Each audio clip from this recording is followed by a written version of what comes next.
மனதில் இருக்கக்கூடிய உணர்ச்சிகளை யாரெல்லாம் வெளிப்படுத்தாமல் இருக்காங்களோ அவங்களுக்கு சோரியாசிஸ். அதே போல் மனைவிக்கு ரொம்ப கோபம் வரும், கணவனும் வாயை திறக்க மாட்டார். ஐயோ இந்த அம்மா கிட்ட வாய் கொடுத்தா ஆகாதுப்பான்னு சைலண்ட்டாக இருப்பார். இதில் 2 பேரில் ஒருத்தருக்கு நிச்சயமாக சோரியாசிஸ் வரும். ஆடிட்டர்ஸ் இருக்காங்க, திருட்டு கணக்கு தான். ஏன்னா அவங்க கிளைண்ட்டுக்கு தான் சேவ் பண்ணி கொடுக்கணும், கவர்மெண்ட்டுக்கு கிடையாது. அவங்களுக்கு சோரியாசிஸ் வரும். வக்கீல்ஸ் இருக்காங்க, அவங்களுடைய கிளைண்ட்டு தப்பு பண்ணியிருப்பாங்க, இருந்தாலும் அவங்க டிஃபெண்ட் பண்ணணும், அவங்களுக்கு சோரியாசிஸ் வரும். இப்போ ஒரு சோரியாசிஸ் நோய் வருதுன்னு ஒரு டாக்டர்கிட்ட போவீங்க, அவர் ஒரு லிஸ்ட்டு கொடுப்பார், இதெல்லாம் சாப்பிடாதீங்கன்னு. மாடர்ன் மெடிசன் போனாலும் சரி, இயற்கை மருத்துவம் வந்தாலும் சரி, அந்த லிஸ்ட்டை ஃபாலோ பண்ணும்போது கொஞ்சம் பெட்டராகும். நோய் நல்லா ஆயிடுச்சே நான் திருப்பி சாப்பிட்றேன் அப்படின்னு சாப்பிட ஆரம்பிக்கும் போது திருப்பி அந்த அலர்ஜி ட்ரிகர் ஆகும், திருப்பி அந்த அப்போ யோசிச்சு பாருங்கள், ஒரு மனிதனுக்கு சோரியாசிஸ் நோய் வருவதற்கு மனசு காரணமாக இருக்குது, அலர்ஜிஸ் காரணமாக இருக்குது, கழிவுகள் காரணமாக இருக்குது, என்விரான்மெண்ட் காரணமாக இருக்குது. இப்போ இந்த 4 ஃபேக்டர்ஸ் இருக்கும்போது அந்த 4 ஃபேக்டர்ஸையும் கரெக்ட் பண்ணக்கூடிய ஒரு லைஃப் ஸ்டைலுக்குள்ளே நம்ம போகும்போது தான் நம்ம ஹெல்தி லைஃப். இன்றைக்கி ஹாஸ்டல் ஃபுட்டில் நீங்கள் இருந்தாலும் கூட முறையாக உங்களோட உடம்பை டீடாக்ஸ் பண்ணிக்கிட்டிங்கன்னா உங்களுக்கு பிரச்சனை கிடையாது. நான் ஏற்கனவே சொல்லியிருக்கேன், நீங்கள் பிஸா சாப்பிடுங்க, பர்கர் சாப்பிடுங்க, சிக்கன் சாப்பிடுங்க, மட்டன் சாப்பிடுங்க, ஃபிஷ் சாப்பிடுங்க, என்ன வேணால் சாப்பிடுங்க, ஆனால் மாதத்துக்கு ஒரு முறை டீடாக்ஸ். சோரியாசிஸ் நோயில் பேட்சஸ் நீங்கள் பார்ப்பீங்க. வறண்ட தோலை நீங்கள் கண்ணில் பார்த்தீங்கன்னா என்ன பண்ணுவீங்க, நீங்களாக போய் அதை சுரண்டி எடுப்பீங்க. சோரியாசிஸ் நோயில் அரிப்புகள் வராது. 5 சொல்யூஷன் தான். Number 1 detox. எப்போவுமே ஏன் டீடாக்ஸை சொல்கிறேன்னா, இன்றைக்கி மாடர்ன் மெடிசனில் குணப்படுத்த முடியாத எவ்வளவோ நோய்கள் இன்றைக்கி கழிவு நீக்கம் செய்யும்போது குணமாகிறத நம்ம பார்க்கலாம். மருந்தே தேவையில்லை, நீங்கள் டீடாக்ஸ் கரெக்டாக செஞ்சுட்டு இருந்தாலே நோய் வந்து கம்ப்ளீட்டாக கண்ட்ரோலில் இருக்கிறத பார்க்கலாம். ஆதன் ஆரோக்கியம் நேயர்களுக்கு வணக்கம். தொடர்ந்து நம்மளுடைய ஆதன் ஆரோக்கியம் சேனல் மூலமா மக்களுக்கு என்ன நோய்கள் வரும், அதுக்கான தீர்வுகள்னு சொல்லிட்டு பல டாக்டர்ஸை மீட் பண்ணிட்டு இருக்கோம். அந்த வகையில் இன்னைக்கு நம்மளோட யார் இணைஞ்சிருக்காங்க அப்படின்னு பார்த்தீங்கன்னா, வாழ்வியல் மருத்துவம் அப்படின்னு சொல்லிட்டு மருத்துவத்தை தனியாக பார்க்க வேண்டாம், வாழ்வியலே மருத்துவம் தான் அப்படின்னு சொல்லிட்டு நிறைய விஷயங்கள் சொல்லி கொண்டு இருக்கக்கூடிய டாக்டர் கௌதமன் சார் தான் இணைஞ்சிருக்காங்க. வணக்கம் சார். வணக்கம்மா சார். உங்ககிட்ட தொடர்ந்து நம்மளுடைய சேனலில் நிறைய விஷயங்கள் பார்த்துட்ருக்கோம். இந்த சோரியாசிஸ் அப்படின்ற ஒரு பிரச்சனை இருக்குல்ல சார், என்ன தான் தீர்வு கொடுத்தாலுமே நிறைய பேர் இந்த ஒரு பிரச்சனையால் ஃபேஸ் பண்ணிட்டு தான் இருக்காங்க. இவங்களுக்கு சொல்யூஷன் அப்படின்றத தாண்டி இவங்க லைஃப் ஸ்டைல்லே என்னென்ன விஷயங்கள்லாம் சேஞ்ச் பண்ணணும் சார்? முதல்ல இந்த சோரியாசிஸ் நோயை ஏன் வருது அப்படிங்கிற காரணங்களை புரிஞ்சுக்கணும். 5 முக்கியமான காரணம். முதல் காரணம் என்னென்னா, மனதில் இருக்கக்கூடிய உணர்ச்சிகளை யாரெல்லாம் வெளிப்படுத்தாமல் இருக்காங்களோ அவங்களுக்கு சோரியாசிஸ் நோய். அது நல்ல விதமாக இருந்தாலும் சரி, கெட்ட விதமாக இருந்தாலும் சரி. பொதுவாக வந்து நீங்கள் ஒரு ஆஃபீஸில் ஒர்க் பண்ணுறீங்க, உங்களோட ஆஃபீஸில் தவறுகள் நடக்குது. இந்த தவறுகள் உங்களை சார்ந்த தவறு இல்லை, பட் எங்கேயோ ஒரு இடத்துல தவறு நடக்குது, அது உங்களுக்கு தெரியுது. உங்களோட அதிகாரி வந்து உங்களை கூப்பிட்டார், எல்லாரையும் கூப்பிட்றாரு, ஏன் இந்த தவறு நடக்குதுன்னு கேட்குறாரு. அப்போ நீங்கள் வந்து வெரிவெல் அந்த இடத்துல அந்த தவறு என்னங்கிறத சுட்டி காட்டக்கூடிய ஒரு பதவியில் இருக்கீங்க, முக்கியமான இடத்துல இருக்கீங்க. ஸ்டில் நீங்கள் அதை சொல்லலை அப்படின்னும் போது அந்த உணர்ச்சி மனதுக்குள் புதைந்து இருக்கக்கூடிய அந்த உணர்ச்சி சீக்ரெட் அப்போ ஹேண்டில் பண்ணக்கூடாது. சீக்ரெட் இல்லை, இது வந்து தவறுகள். அதாவது நீங்கள் ரகசியங்கள் அப்படிங்கிறது வேற, தவறுகளை சுட்டி காட்டுவது அப்படிங்கிறது வேற. ஓகே. இப்போ அதே போல் ஒரு கணவன் மனைவி இருக்காங்க. இப்போ கணவனுக்கு ரொம்ப கோபம் வரும், அப்போ மனைவி வந்து நிறைய விஷயங்கள் அங்கே சொல்ல மாட்டாங்க, ஆனால் மன அழுத்தத்துக்கு உள்ளாவாங்க. ஆமாம். அதே போல் மனைவிக்கு ரொம்ப கோபம் வரும், கணவனும் வாயை திறக்க மாட்டார். ஐயோ இந்த அம்மா கிட்ட வாய் கொடுத்தா ஆகாதுப்பான்னு சைலண்ட்டாக இருப்பார். இதில் 2 பேரில் ஒருத்தருக்கு நிச்சயமாக சோரியாசிஸ் வரும். ஆடிட்டர்ஸ் இருக்காங்க, திருட்டு கணக்கு தான். ஏன்னா அவங்க கிளைண்ட்டுக்கு தான் சேவ் பண்ணி கொடுக்கணும், கவர்மெண்ட்டுக்கு கிடையாது. அவங்களுக்கு சோரியாசிஸ் வரும். வக்கீல்ஸ் இருக்காங்க, அவங்களுடைய கிளைண்ட்டு தப்பு பண்ணியிருப்பாங்க, இருந்தாலும் அவங்க டிஃபெண்ட் பண்ணணும், அவங்களுக்கு சோரியாசிஸ் வரும். யாரெல்லாம் மனதில் இருக்கக்கூடிய உணர்ச்சிகளை வெளிப்படுத்தாமல் தவறு என்று தெரிந்தும் அந்த உணர்ச்சிகளை மனசுக்குள்ளே வச்சுருக்காங்களோ அவங்க எல்லாருக்கும் சோரியாசிஸ் வரும். Okay sir. இதுதான் ஃபஸ்ட்டு ரீசன். ஏன் சோரியாசிஸ் நோய் தீர மாட்டேங்குதுன்னு கேட்டிங்க இல்லையா, இதனால தான் தீர்றது கிடையாது. நீங்கள் ஒரு உடல் நோயாக இருக்கும்போது நீங்கள் மருந்தை சாப்பிட்டு உடல் நோயை சரி பண்ண முடியும், ஆனால் மனதிலிருந்து உடலுக்கு வரக்கூடிய நோயாக இருக்கும்போது இதுதான் முதல் காரணம். 2வது பெரிய காரணம் அலர்ஜிஸ் தான். ஓகே. இன்னைக்கு வந்து உணவில் நம்ம எல்லாருக்கும் நிறைய பேருக்கு அலர்ஜிஸ் இருக்குது, ஆனால் எந்த அலர்ஜி நமக்கு இருக்குன்னே நம்ம யாரும் பார்க்குறது இல்லை. உங்களுக்கு பால் அலர்ஜி இருக்கலாம், உங்களுக்கு வெங்காய அலர்ஜி இருக்கலாம், தினசரி உணவுப் பொருட்கள் இருக்கும், உங்களுக்கு தெரியாமையே நீங்கள் அதை சாப்பிட்டுட்டு இருப்பீங்க. இப்போ ஒரு சோரியாசிஸ் நோய் வருதுன்னு ஒரு டாக்டர்கிட்ட போவீங்க, அவர் ஒரு லிஸ்ட்டு கொடுப்பார், இதெல்லாம் சாப்பிடாதீங்கன்னு. மாடர்ன் மெடிசன் போனாலும் சரி, இயற்கை மருத்துவம் வந்தாலும் சரி, அந்த லிஸ்ட்டை ஃபாலோ பண்ணும்போது கொஞ்சம் பெட்டராகும். நோய் நல்லா ஆயிடுச்சே நான் திருப்பி சாப்பிட்றேன் அப்படின்னு சாப்பிட ஆரம்பிக்கும் போது திருப்பி அந்த அலர்ஜி ட்ரிகர் ஆகும், திருப்பி அந்த நோய் வரும். Okay. So second important reason நிச்சயமாகவே பார்த்தீங்கன்னா ஃபுட்டு தான். ஃபுட்டுங்கிறத விட நமக்கு இருக்கக்கூடிய அலர்ஜிஸ். 3வது இம்பார்ட்டன்ட் ரீசன் கழிவுகள் தான். இன்றைக்கி நம்ம வாரத்துக்கு ஒரு முறை எண்ணெய் தேய்ச்சி கூட யாரும் குளிக்கிறதில்ல தோல் ஆரோக்கியத்துக்காக. மாதத்துக்கு ஒரு முறை பேதிக்கும் யாரும் சாப்பிட்றதில்ல குடல் ஆரோக்கியத்துக்காக. நம்ம ரத்தம்னு ஒரு பரிசோதனைக்கு போகும்போது ரத்தத்தில் இருக்கக்கூடிய வெள்ளை அணுக்கள், சிகப்பணுக்கள், தட்டை அணுக்கள், தொற்றுகள் இதெல்லாம் நம்ம பார்க்குறோம் இல்லையா? இந்த மாதிரி கண்ணுக்கு தெரியாத நிறைய அணுக்கள் அதுக்குள்ளே இருக்கிறத பார்க்க முடியும். உதாரணத்துக்கு நீங்கள் வந்து ஒரு 1000 சிகப்பணுக்களை பார்க்குறீங்கன்னா அதில் ஒரு 100 அணுக்கள் இறக்கின்ற தருவாயில் இருக்கும். ஒரு 100 அணுக்கள் அப்போ தான் உருவாகிருக்கும். மீதம் இருக்கக்கூடிய 800 அணுக்களில் உங்களுக்கு பார்த்தீங்கன்னா ஒரு 400 தான் வேலை செய்கிறதா இருக்கும். மீதி 400 வேலை செய்யாத டார்மெட் செல்ஸ்ன்னு சொல்லக்கூடிய ஒரு செல்ஸாக இருக்கும். அது உருவாகும் ஆனால் வேலை செய்யாது. Okay sir. அப்போ இந்த அணுக்கள் நம்ம உடம்புல அதிகமாகிட்டே போகும்போது நமக்கு உடம்புல பிராணவாயு உடம்புக்குள்ளே போகிறதுல 50% தான் உங்கள் உடம்பு பிராணவாயுவை எடுக்க முடியும். அப்போ 50% தான் உங்கள் உடம்பு ஒர்க் பண்ண முடியும். பட் ஆனால் நீங்கள் 100% எஃபிஷியன்சியில் ஒர்க் பண்ணி தான் ஆகணும். அப்போ நீங்கள் டீடாக்ஸ் பண்ணும்போது இதெல்லாம் வெளியில் போயிட்டே இருக்கும். அப்போ 100% நல்ல செல்ஸ் இருக்கும், ஆக்சிடேஷன் நல்லா நடக்கும், உங்களுக்கு நோய் வராது. இது அதிகமாக நோய் வர ஆரம்பிக்கும். ஸோ அதனால தான் பார்த்தீங்கன்னா இன்றைக்கி சோரியாசிஸ் நோய் பெரும்பாலும் வரக்கூடிய ஏஜ் குரூப்புன்னு பார்த்தீங்கன்னா 25 35 குரூப் தான். 25 வரலாம் mostly you're controlled by food. உங்கள் வீட்டில் இருப்பீங்க, டயட் இருக்கும், எல்லாமே இருக்கும். 25னா நீங்கள் கல்யாணம் ஆகி இன்னொரு இடத்துக்கு போகிறது, இல்லை வேலைக்காக ஒரு இடத்துக்கு போகிறது, அப்படி வரும்போது அந்த இடத்துல அந்த மாற்றங்கள் வரதை பார்க்க முடியும். ஸோ இந்த 3வது முக்கியமான விஷயம் கழிவு நீக்கம் நம்ம செஞ்சுக்காமல் இருக்கிறது தான். 4வது very important factor environmental factors. இன்றைக்கி இருக்கக்கூடிய காலநிலை மாற்றங்கள். இன்றைக்கி நம்ம ஏர் கண்டிஷனில் இருக்கோம், உடனே வெயிலில் போகிறோம், திருப்பி ஏர் கண்டிஷனுக்கு வரும்.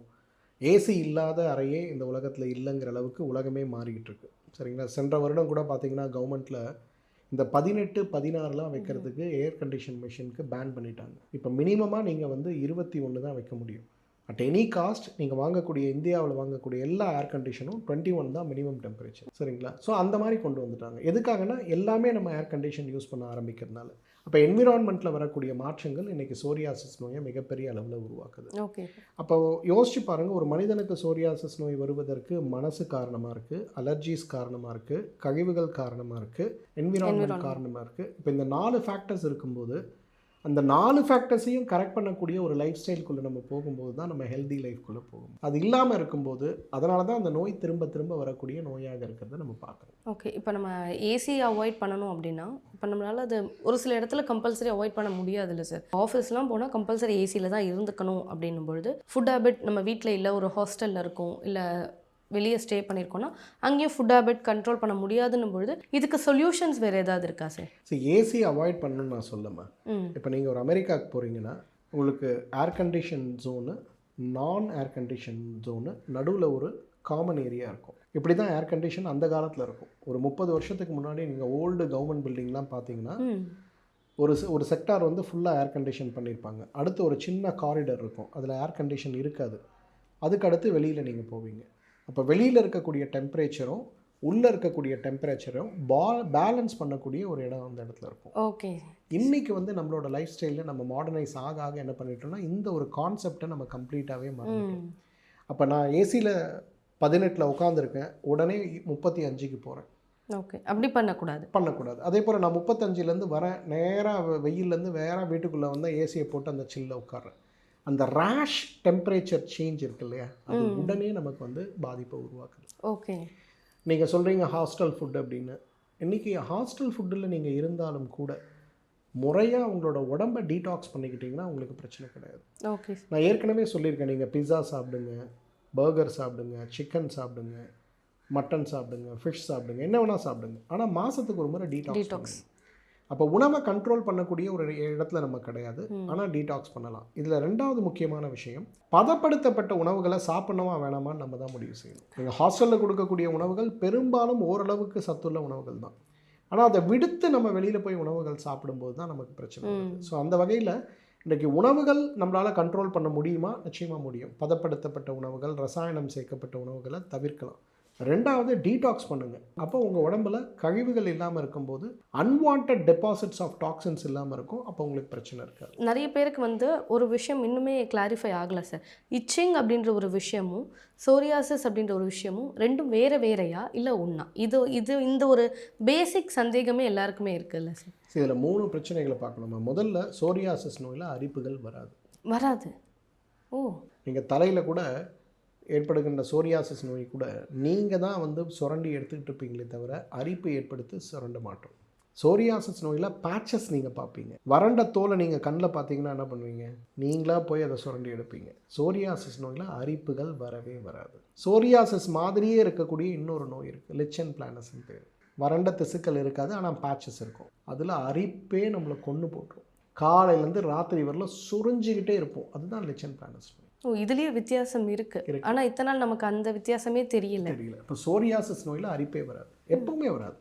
எவ்வளோ மோசமான சோரியாசிஸ் நோயாக இருந்தாலும் வராது. உங்களுக்கு இங்கே பேட்சஸ் இருக்குன்னு நீங்கள் கண்ணில் பார்த்தீங்கன்னா இப்படி தடவி தடவி அதை க்ளீன் பண்ணுவீங்க. அப்போ தான் உங்களுக்கு அந்த பேட்சஸ் தெரியும், இல்லைனா உங்களுக்கு வரவே வராது. செகண்ட் ஃபேக்டர் வந்து சோரியாசிஸில் 3 வகை இருக்கிறது பார்க்குறோம்.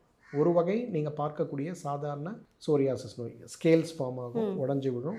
இன்றைக்கி நைட்டு ஸ்கேல்ஸை க்ளீன் பண்ணிங்கன்னா நாளை காலையில் புதுசாக ஸ்கேல்ஸ் வந்திருக்கும். இது ஒரு டைப்பு. செகண்ட் டைம் ஸ்கேல்ஸே ஃபார்ம் ஆகாது, வெறும் பேட்சஸ் மட்டும் இருக்கும். தேர்ட் டைம் வந்து சீழோடு இருக்கக்கூடிய சோரியாசிஸ். பொதுவாக சோரியாசிஸ் இல்லை, இது ஒரு வகை. ஓகே. ஸோ இந்த சோரியாசிஸில் எப்படி வறண்ட திசுக்களை நீங்கள் பார்க்குறீங்களோ, இந்த சோரியாசிஸில் வெறும் சீழ் வடியும். நீங்கள் அப்படி தோலை அப்படி வைப் பண்ணிங்கனாலே ஊண்டு இருக்கிறத பார்க்க முடியும். சீழ் வடிந்து கடுமையான வலி வேதனையோடு இருக்கக்கூடியது ஒரு வகை. பஸ்டுலர் சோரியாசிஸ்ன்னு அதுக்கு பேர். Okay sir. வெறும் நகத்தில் மட்டும் வர சோரியாசிஸ் ஒரு டைப்பு, வெறும் மடிப்புகளில் வரக்கூடிய சோரியாசிஸ் ஒரு டைப்பு, தலையில் மட்டும் வரக்கூடிய சோரியாசிஸ் ஒரு டைப்பு, உடம்பில் காலுக்கு இடுப்புக்கு கீழே மட்டும் வரக்கூடிய சோரியாசிஸ் ஒரு டைப்பு, உடம்பில் கொழுப்புகள் அதிகமாக இருக்கக்கூடிய இடம், வயிறு, பிட்டப்பகுதி, தொடைப்பகுதி, ஆர்ம்ஸு, இங்கே வரக்கூடிய சோரியாசிஸ் ஒரு டைப்புன்னு 16 வகையான சோரியாசிஸ் இன்றைக்கி நம்ம பார்க்குறோம். சோரியாசிஸ் நோய் ஒன்று கிடையாது, 16 வகை. Okay sir. பட் நமக்கு தெரிஞ்சது அந்த ஒரு காமன் நேம் மட்டும்தான். நீங்கள் டாக்டர்கிட்ட போனாலே இன்றைக்கி எல்லாம் காமனாக சொல்கிறது அவங்களுக்கு இருக்க அரிப்பை சொல்ல மாட்டாங்க. சார் எனக்கு சோரியாசிஸ் இருக்குன்னு தான் சொல்லுவாங்க. இங்கே வரும்போதே நிறைய பேர் அப்படி சொல்லுவாங்க. நான் ஒரு நிமிஷம் நிறுத்த சொல்லிட்டு சொல்லுவேன், உடம்புல இருக்க பேட்சை காட்டு, உனக்கு என்ன பிரச்சனை இருக்குன்னு சொல்லு, இது சோரியாசிஸா இல்லையான்னு நான் சொல்லித்தரேன்ப்பா அப்படின்னு சொல்லுவேன். ஓகே. ஏன்னா அந்த மாதிரி வெரைட்டிஸ் இருக்கிறதுனால நம்ம முதல்ல நம்ம உடம்புல என்ன சோரியாசிஸ் இருக்குன்னு அண்டர்ஸ்டாண்ட் பண்ணோம். ஃபார் எக்ஸாம்பிள், வாதம் சார்ந்த சோரியாசிஸில் தான் உங்களுக்கு ஸ்கேல்ஸ் அதிகமாக வரும். உங்களுக்கு அப்படியே வறண்டு போயிடும். நீங்கள் காலையில் குளிக்கும்போது எல்லாம் சுரண்டி எடுத்து க்ளீன் பண்ணியிருப்பீங்க. 11 o'clock பார்த்தீங்கன்னா ஸ்கேல்ஸ் ஃபார்ம் ஆகிருக்கும். இது வாதம் சார்ந்த சோரியாசிஸ். பித்தம் சார்ந்த சோரியாசிஸ் வரும்போது தான் பஸ்டுலர் சோரியாசிஸ். உங்களுக்கு வந்து சீழ் வடியக்கூடிய எரிச்சல், வலி பயங்கரமாக இருக்கும். கபம் சார்ந்த சோரியாசிஸ்ங்கிறது ஒன்றுமே இல்லை, கிணத்துல போட்ட கல் மாதிரி அந்த பட்டை அப்படியே இருக்கும். 10 வருஷமாக இருக்கும், அப்படியே தான் இருக்கும். ஒன்றுமே ஆகாது. உடம்புக்குள்ளே வரலாம், உடம்புக்கு வெளியில் வரலாம், பட் எதுவுமே ஆகாது. நீங்கள் மருந்து எடுத்தாலும் அது போகாது, மருந்து எடுக்கலைனாலும் அது வளராது. ஸோ இது கபம் சார்ந்த சோரியா. அந்த மாதிரி 16 varieties of psoriasis. Okay sir. இப்போ சோரியாசிஸ் அப்படின்னாலே ஸ்ப்ரெட் ஆகும் அப்படின்னு சொல்கிறாங்கல்ல சார், இது உண்மையா சார்? அதாவது ஒரு மனிதன் டு இன்னொரு மனிதன் சோரியாசிஸ் ஸ்ப்ரெட் ஆகாது. Okay sir. ஆனால் இந்த சோரியாசிஸில் நீங்கள் நல்லா சொரிஞ்சு ஒரு காயத்தை உண்டாக்கிட்டீங்கன்னு வச்சுங்களேன், அந்த காயத்தில் வரக்கூடிய இன்ஃபெக்ஷன் இன்னொருத்தருக்கு ஸ்ப்ரெட் ஆகிறதுக்கு வாய்ப்பு இருக்குது. சரிங்களா? பொதுவாக அந்த பஸ்டுலர் சோரியாசிஸ்ங்கிறது ஒரு காயமாக இருக்கக்கூடியது. அதில் வந்து செகண்டரி இன்ஃபெக்ஷனாக ஒரு டெர்மடைட்டிஸோ ஒரு ஃபங்கல் இன்ஃபெக்ஷனோ வருதுன்னா அது அடுத்தவங்களுக்கு ஸ்ப்ரெட் ஆகும். ஆனால் ப்ரைமரியாக இருக்கக்கூடிய சோரியாசிஸ் பரவாது. Okay sir. சார் நம்ம நிறைய விஷயங்கள் பேசிட்டோம். இதுக்கு சொல்யூஷன் தான் என்ன சார்? நிறைய பேர் சொல்யூஷன் இல்லாமல் ரொம்ப கஷ்டப்படுறாங்க. இதுக்கு சொல்யூஷன் என்ன சார்? 5 சொல்யூஷன்மா. Number 1 detox. நான் எப்போவுமே ஏன் டீடாக்ஸை சொல்கிறேன்னா, இன்றைக்கி மாடர்ன் மெடிசனில் குணப்படுத்த முடியாத எவ்வளவோ நோய்கள் இன்றைக்கி கழிவு நீக்கம் செய்யும்போது குணமாகிறத நம்ம பார்க்கலாம். மருந்தே தேவையில்லை. நீங்கள் டீடாக்ஸ் கரெக்டாக செஞ்சுட்டு இருந்தாலே நோய் வந்து கம்ப்ளீட்டாக கண்ட்ரோலில் இருக்கிறத பார்க்கலாம். நம்ம வழக்கமாக கொடுக்கக்கூடிய பெரிய டீடாக்ஸ், அதாவது 6 நாளுக்கு நெய் மருந்து, 7வது நாள் பேதி மருந்து. இது உடம்புல வாதம் சார்ந்த சோரியாசிஸா, பித்தம் சார்ந்ததா, கபம் சார்ந்ததான்னு புரிஞ்சுட்டு அதுக்கு ஏற்ற மாதிரி வாத சமனி, பித்த சமனி, கபசமனி சார்ந்த மருந்தை எடுத்து பேதிக் மருந்து எடுக்கணும். இதை எடுத்துட்டு மாதத்துக்கு ஒரு முறை 10 மா இலை, 10 கொய்யா இலை, 10 வேப்ப இலை, விளக்கெண்ணெய் சேர்த்து மாதத்துக்கு ஒரு முறை எடுக்கக்கூடிய டீடாக்ஸ். Okay sir. இதை நீங்கள் எடுத்தீங்கனாலே நீங்கள் எவ்வளவு நாட்பட்ட சோரியாசிஸ் நோயாளியாக இருந்தாலும் மருந்தே இல்லாமல் கண்ட்ரோல் பண்ண முடியும். இந்த டீடாக்ஸை மட்டும் கரெக்ட் பண்ணிங்கன்னா. இன்றைக்கி சோரியாசிஸ் நோயாளிகள் நிறைய பேர் இங்கே வரும்போது நான் கொடுக்கக்கூடிய ட்ரீட்மெண்ட்டில் டீடாக்ஸ் கொடுத்துட்டு மருந்தே இல்லை அவங்களுக்கு. இதுதான் எழுதி கொடுப்பேன். ரொம்ப ஸ்கின்னு ட்ரையாக இருக்குன்னா சோரா ஸ்கின் ஆயில்னு ஒரு ஆயில் இருக்குது, அந்த ஆயிலை மட்டும் தடவுங்கன்னு எழுதி கொடுப்பேன். நிறைய பேர் அதில் தே ஆர் வெரி ஹாப்பி. ஏன்னா வந்து நிறைய டாக்டர்ஸ் கிட்ட போகும்போது 4 மாத்திரை ஸ்டீராய்டு மாத்திரைன்னு வரும். நான் டீடாக்ஸ் முடிச்சுட்டு பொதுவாக கொடுக்க மாட்டேன், இதுதான் எழுதி கொடுப்பேன். நல்ல கண்ட்ரோல் ஆகிறத நம்ம பார்க்குறோம். செகண்ட் ஃபேக்டர் வந்து மெடிடேஷன், தியானம் தேவை. ஏன்னா சோரியாசிஸ் இட்ஸ் அ சைக்கோசோமேட்டிக் நோய். இது வந்து ஒரு உடல் நோய் கிடையாது, இது மனதிலிருந்து உடலுக்கு வரக்கூடிய நோய். இந்த புரிதல் தேவை. நாங்கள் வந்து ஒரு மெடிடேஷன் சென்டரோடு சேர்ந்து ஒரு சின்ன ரிசர்ச் பண்ணோம். 2008லேருந்து 2014 வரலாம் 6 வருஷம் பண்ண ரிசர்ச். இந்த ரிசர்ச்சில் வந்து என்ன பண்ணோன்னா, ஒரு 300 சோரியாசிஸ் நோயாளிகள் இயற்கை மருத்துவ சிகிச்சையிலேருந்து குணமடைந்தவர்களை கூப்பிட்டு அவங்களுக்கு வந்து டெய்லி மூச்சு பயிற்சி, தியான பயிற்சி அண்டு லைஃப் ஸ்டைல் எப்படி இருக்கணுங்கிற விஷயத்த சொல்லி கொடுத்து அவங்கள கிட்டத்தட்ட 6 வருஷம் நாங்கள் ஸ்டடி பண்ணோம். யாரெல்லாம் கரெக்டான ப்ரோட்டோக்காலில் இருந்தாங்களோ அவங்களுக்குலாம் திருப்பி சோரியாசிஸ் வரவே இல்லை. யாரெல்லாம் அதை இல்லை எனக்கு இதெல்லாம் பண்ண முடியாது, நான்வெஜ் இல்லாமல் இருக்க முடியாது, இல்லை வந்து எனக்கு மன அழுத்தம் இருக்குது ஆனால் என்னால் மெடிடேட் பண்ண டைம் இல்லைன்னு சொன்னாங்களோ அவங்க எல்லாருக்குமே சோரியாசிஸ் ரெக்கரண்ட் ஆனதை நாங்கள் பார்த்தோம். ஸோ இதுலேருந்து என்ன, நோய் குணமாகறதுக்கு மட்டும் இல்லை, ரெக்கரண்ட் ஆகாமல் இருக்கிறதுக்கும் மெடிடேஷன் ரொம்ப இம்பார்ட்டன்ட். நான் பொதுவாக எல்லாருக்கும் சொல்கிறது ஹார்ட்ஃபுல்னஸ் மெடிடேஷன் தான், இதய நிறைவு தியான பயிற்சி தான். Very excellent. உடம்பை மட்டும் இல்லை, மனசை மட்டும் இல்லை, ஆத்மாவையும் குணப்படுத்தக்கூடிய அளவுக்கு சக்தி வாய்ந்த மெடிடேஷன் ஹார்ட்ஃபுல்னஸ். அதை பண்ணும்போது பெரிய சேஞ்ச் இருக்கிறத பார்க்கலாம். தேர்டு விஷயம், நம்ம அலர்ஜியை நம்ம ஸ்டடி பண்ணிக்கிறது. உதாரணத்துக்கு இப்போல்லாம் ஒரு லேட்டஸ்ட்டு பிளட் டெஸ்ட் வந்துருச்சு. முன்னாடிலாம் வந்து ஒரு 20 ஊசி எடுத்து கையில் போட்டு எது வீங்குது எது குறையுதுன்னு பார்த்து சொல்லுவாங்க. இப்போல்லாம் அந்த மாதிரி இல்லாமல் பிளாஸ்மா லெவலில் நமக்கு என்ன அலர்ஜிஸ் இருக்குதுன்னு கண்டுபிடிச்சி அலர்ஜியை கேரக்டரைஸ் பண்ணுறாங்க. 20% அலர்ஜி, 40% அலர்ஜி, 60% அலர்ஜி. உதாரணத்துக்கு உங்களுக்கு வேர்க்கடலை அலர்ஜி 20% இருக்குன்னா நீங்கள் வாரத்துக்கு ஒரு முறை வேர்க்கடலை சாப்பிட்டா உங்களுக்கு எந்த பிரச்சனையுமே வராது. ஆனால் அந்த 20% வாரத்தில் 4 முறை சாப்பிட்டீங்கன்னா அது 80% ஆகும்போது உங்களுக்கு அலர்ஜி வரும். ஸோ இதை கேரக்டரைஸ் பண்ணி கொடுக்கக்கூடிய டெஸ்ட் எல்லாம் இன்றைக்கி வந்துருச்சு. இன்றைக்கி ஆண்டர்சன் லேப்னு சொல்லக்கூடிய ஒரு பிரபல நிறுவனம், அவங்க தான் சென்னையில் பண்ணுறாங்க. இந்த டீட்டெயில் அலர்ஜி டெஸ்ட் பண்ணி ரிப்போர்ட் கொடுக்குறாங்க. ஸோ இது நமக்கு ஒரு பெரிய கிளாரிட்டியை கொடுக்குது. இப்போ சில குழந்தைகள்லாம் சோரியாசிஸ் நோயோடு வரும்போது டீடாக்ஸ் முடித்த பிறகு அவங்க பெற்றோர்கள்கிட்ட நான் இதை தான் பண்ண சொன்னேன். அவங்க செஞ்சு கொண்டு வரும்போது அலர்ஜி என்னங்கிறது அவங்களுக்கு சொல்லி கொடுத்து அதை அவாய்ட் பண்ண சொல்லும்போது இந்த குழந்தைகளுக்கு ரெக்கரன்ஸ் இல்லாமல் இருந்தது. ஓகே. ஸோ இந்த அலர்ஜியை நம்ம என்னங்கிறத ஸ்டடி பண்ணணும், சயின்டிஃபிக்காக ஸ்டடி பண்ணணும். 4வது, தோல் வறட்சி இல்லாமல் இருக்கிறதுக்கு எண்ணெய் குளியல். நீங்கள் வந்து தைலங்கள் வந்து மருந்தூட்டப்பட்ட தைலங்கள், கடையில் வாங்குகிற தைலம் தான் போடணும்னு அவசியம் இல்லை. விளக்கெண்ணெய் போட்டாலே போதும். நல்லா ஒரு 50 மில்லி விளக்கெண்ணெய் எடுத்து சூடு பண்ணிவிட்டு நல்லா நெத்தியிலேருந்து கால் வரை, இப்போ கோடை காலம் வந்துருச்சுன்னா உச்சந்தலையிலேருந்து கால் வரையே வாரத்துக்கு 2 நாள் நல்லா தடவிட்டு 20 மினிட்ஸ் கழித்து குளிக்கணும். ஒரே ஒரு கண்டிஷன், குளிக்கிறதுக்கு சோப் ஏதாவது யூஸ் பண்ணணுமே தவிர சீயக்காவோ இல்லை குளியல் பவுடரோ போடக்கூடாது. சரிங்களா? ஏன்னா சீயக்காய் குளியல் பவுடர் போட்டிங்கன்னா கம்ப்ளீட் மாய்ஸ்சர் போய் ட்ரை ஆகி திரும்பவும் ப்ராப்ளம் வரும். இது வந்து சோரியாசிஸ் இருக்கவங்களுக்கு மட்டும். ஸோ அதை போட்டாங்கன்னா அவங்களுக்கு அந்த மாய்ஸ்சர் மெயின்டைன் ஆகும். மாய்ஸ்சர் இருந்தாலே பேச்சஸ் இருக்காது. ஓகே. 5வது ரொம்ப இம்பார்ட்டண்ட், இன்றைக்கி நம்ம பார்க்க வேண்டியது, தேவைன்னா மெடிக்கல் ட்ரீட்மெண்ட்டில் ரொம்ப முக்கியமான ட்ரீட்மெண்ட் தக்கரதாரைன்னு சொல்லக்கூடிய ட்ரீட்மெண்ட். ஓகே. இது என்னென்னா, நாங்கள் ஒரு நம்ம உடம்புல இருக்கிறது வாதம், பித்தம், கபம்ல எந்த வகையான சோரியாசிஸ் இருக்குன்னு பார்த்துட்டு அதுக்கேற்ற மாதிரி கஷாயங்களை சூஸ் பண்ணுவோம். ஒரு 1 லிட்டர் அளவுக்கு பால் எடுத்துகிட்டு இந்த கஷாயங்கள் போட்டு அந்த பாலில் உர ஊற்றி இதை தயிராக மாற்றிடுவோம்.